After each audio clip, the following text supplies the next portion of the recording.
Here are my week 3 NFL power rankings. I know a lot of people will probably disagree with some of this, but at number 10, I have the Commanders. And the Commanders, I really didn't want to include them in the top 10 this week, but at the same time, I don't think I can drop them out of the top 10 just yet. I am a staunch believer that last year they definitely overachieved and they won a lot of games they probably shouldn't have. And that's a credit to them that they did some really amazing things last year. But I think that made people overrank them coming into the season.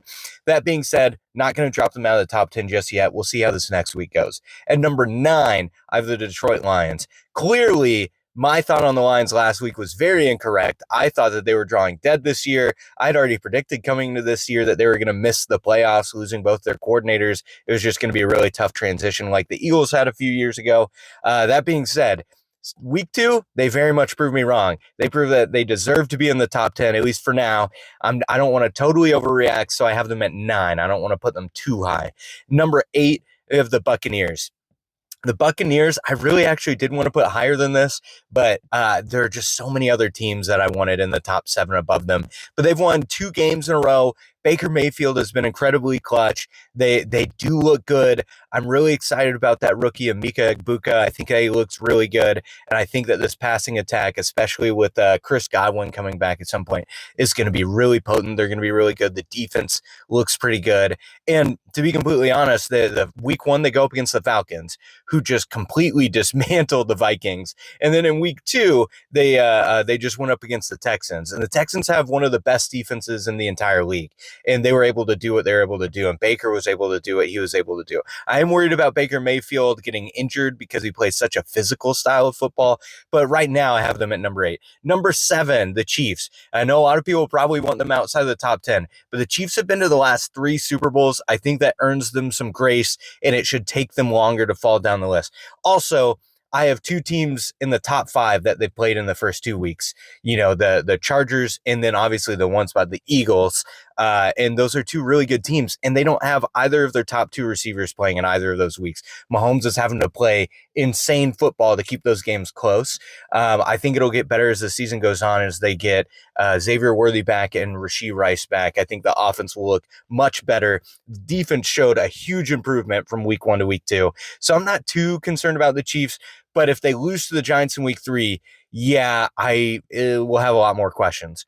That being said, they're number 7. Number 6, I have the LA Rams. The LA Rams have one of the best defenses in football, and the offense in spurts looks really good. They haven't been able to really put it all together on offense just yet, but I do trust it will come together, and they'll just get better and better. And they have played quality defenses in the first couple of weeks. So the Rams, number 6, they were really fringing top 5 for me. But at number 5, you got the Chargers. They beat the Chiefs in week 1. The offense looked really good. Justin Herbert continued to look really good in week 2, and they like, the game was technically kind of close at the end against the Raiders, but they did look much better than the Raiders throughout that game. The defense looks really good. Jim Harbaugh is a great coach. If Justin Herbert can keep playing at this level, then they may continue to move up, although the top 4 is pretty hard to crack into with the teams in there.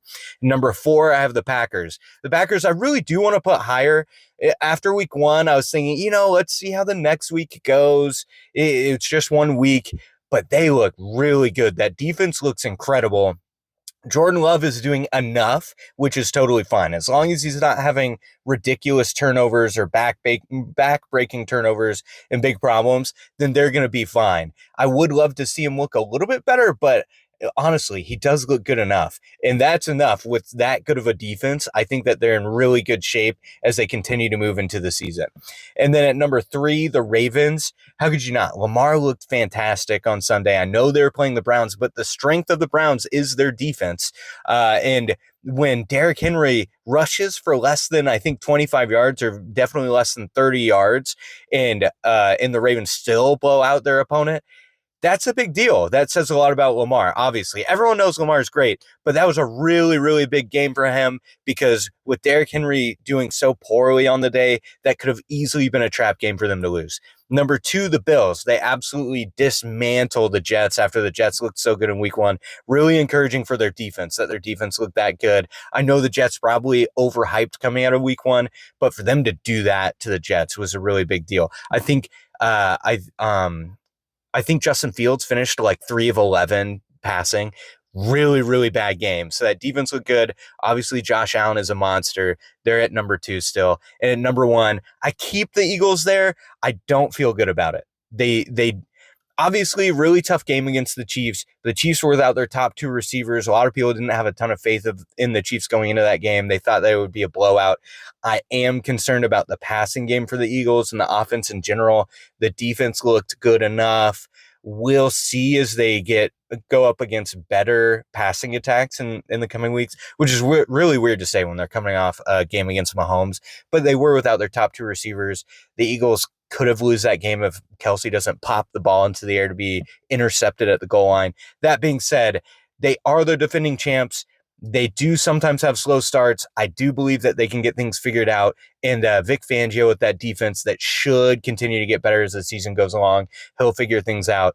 There should be faith in this team. And I think that they'll figure out and get better and better as the year goes on. So I'm going to keep them number 1 for now, but we'll see. They have a big matchup coming up here in the next few weeks against the Rams. That will be a big litmus test for both teams. So I'm excited to see how that goes. But this is my top 10 right now. Let me know if you disagree or if you agree. I think this is the best that I could do right now with all these teams, but I also know a lot of people are going to be really mad no matter what. So it just is what it is. I think it's just fun to make a top 10.